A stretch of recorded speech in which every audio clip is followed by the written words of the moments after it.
Good day everyone, this is our system health link. So, binago namin dito is meron na siyang dalawang user. So, yung unang user is yung barangay worker. Yung pangalawang user is yung hospital worker. So, sa barangay worker, siya lang yung pwedeng makapag-add, update, delete, or mag-manage ng mga patient. And siya lang din yung pwedeng makapag-view ng patient records. And then pangalawa naman, sa hospital worker, siya lang yung pwedeng makapag-refer.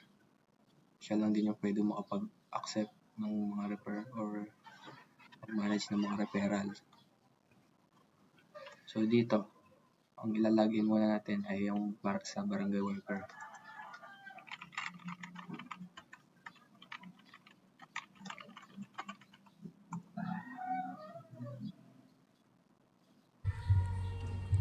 So ito na po ang home dashboard.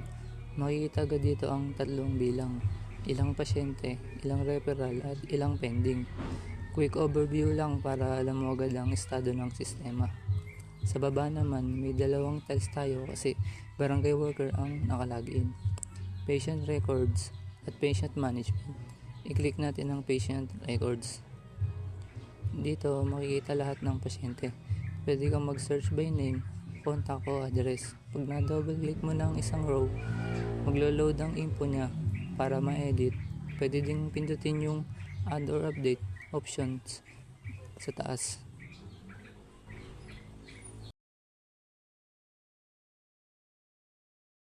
Bumalik tayo sa home at i-click ang patient management tile.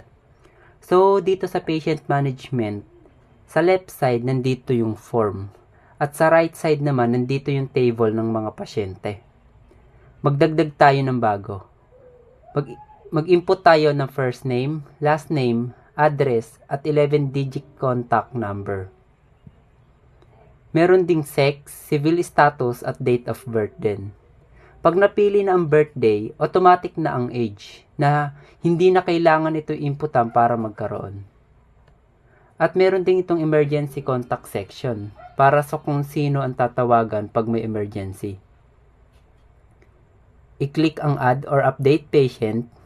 Nandito na tayo sa table para mag-edit. I-click lang ang row niya at kusa nang maglo-load to sa form. Baguhin tapos save ulit para mag-delete. Piliin ang row tapos i-click ang delete selected. May confirmation pa bago matanggal para save.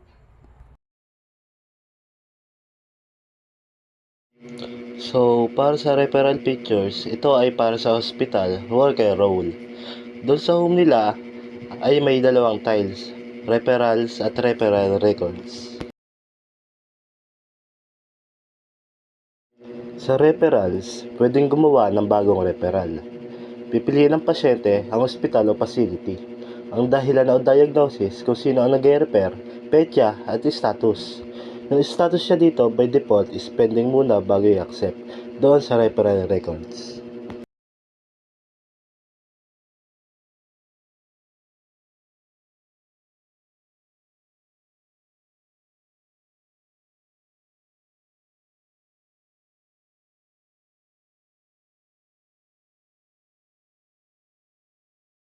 Tapos, makikita lahat ng referral sa referral record screen. Sa summary cards, doon for total, pending, accepted, completed, at rejected. Pag na-click ang isang referral, pwede mo i-update ang status nito at may status history para makita kung paano nagbago ang status niya by overtime.